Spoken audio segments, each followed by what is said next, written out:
Hello everyone. Today we are starting Diversity in India. You are understanding diversity.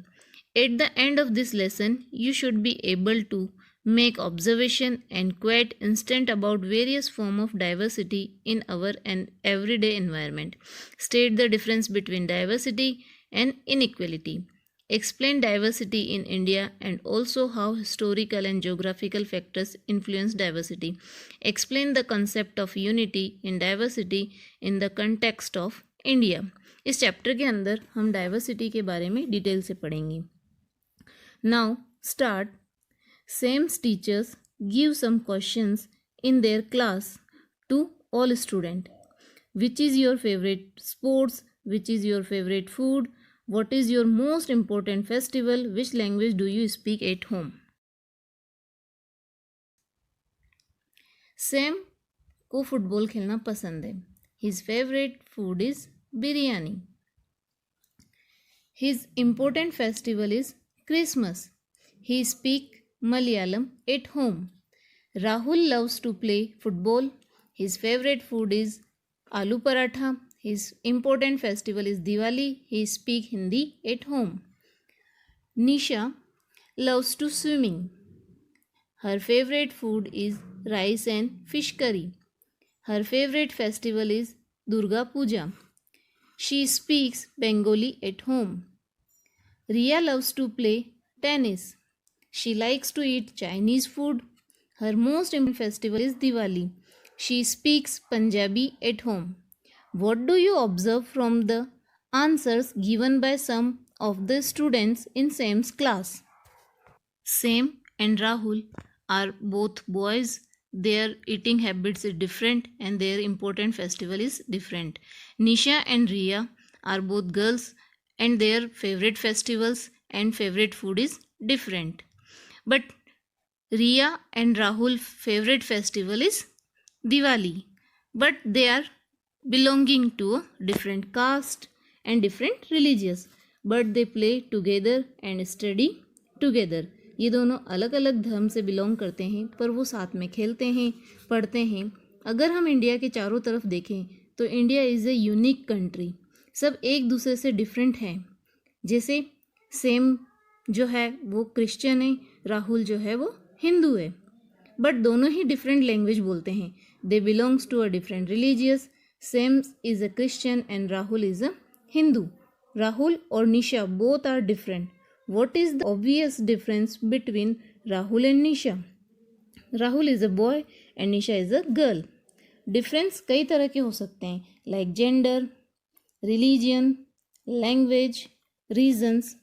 सब different religions से belong करते हैं but सभी धर्मों की रेस्पेक्ट करते हैं और हम सभी एक दूसरे को समझते हैं और एक दूसरे का सम्मान करते हैं. राहुल के स्कूल के पास उसकी एज का एक बॉय रोज़ आइसक्रीम सेल करने आता है और राहुल उससे आइसक्रीम लेकर खाता है और उसके साथ बातें करता है. एक दिन जब राहुल बस स्टॉप पर उसकी बस का वेट कर रहा था तब वहाँ उसे आइसक्रीम वाले लड़का मिलता है और उससे वह बातें करता है. तब उसे पता चलता है कि उसका नाम रमेश है और वह 12 साल का है. दोनों की हॉबीज़ है क्रिकेट देखना. क्या आपको दोनों एक जैसे लगते हैं? Can you name 2 ways in which Rahul and Ramesh were different?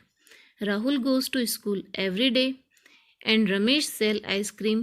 Ramesh never went to school.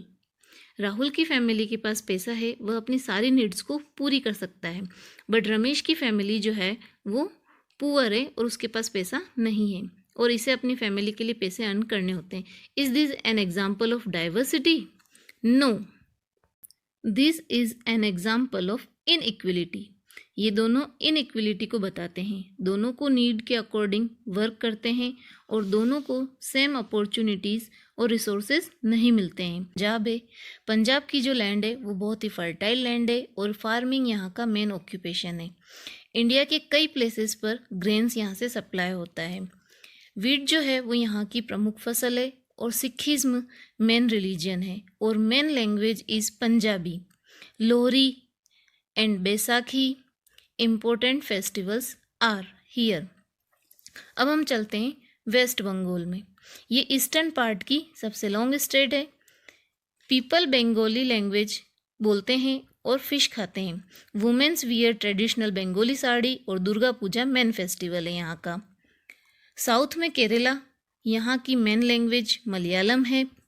Traditional dresses is lungi and coconut और मसाले यहाँ पर पाए जाते हैं। ओणम यहाँ का मेन फेस्टिवल है। What did you notice during this short tour of our country? हम यहाँ समझ गए हैं कि इंडिया वेरी डाइवर्स लैंड है। यहाँ मैनी डिफरेंट लैंग्वेजेस बोली जाती है, different traditional cultures, religions, festivals मनाए जाते हैं।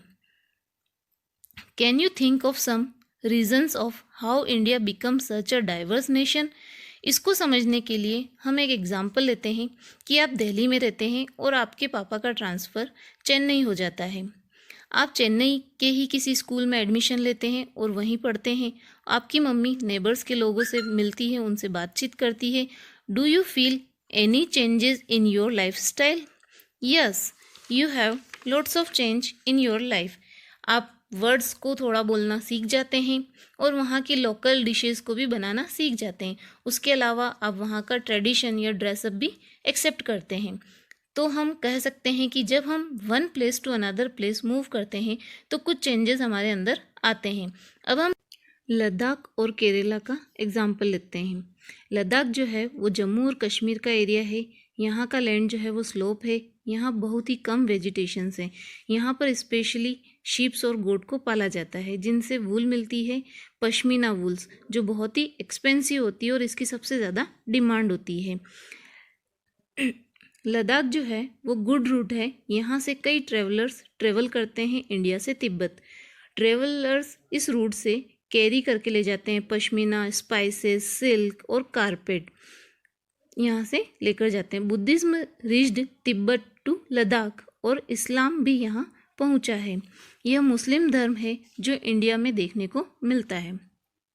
अब हम चलते हैं साउथ में केरला, जो वेस्ट में है। इसके एक साइड सी है और एक तरफ माउंटेन्स हैं।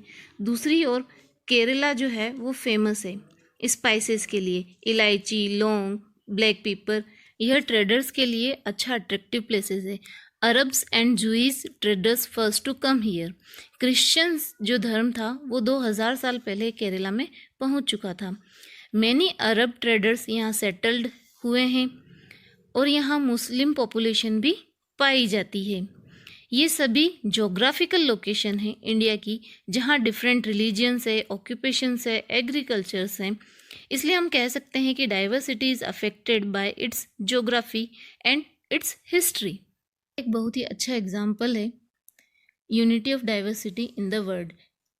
यहाँ पर अलग जाति, अलग धर्म, अलग कास्ट के लोग देखने को मिलते हैं और लोग आपस में मिलकर रहते हैं। जब ब्रिटिश इंडिया में आए तब उन्होंने सोचा कि हम इंडियंस को डिवाइड कर देंगे और इंडिया में अपना राज बनाकर रखेंगे, क्योंकि यहाँ के लोग जो हैं वो अलग जाति और अलग धर्म से बिलोंग करते हैं।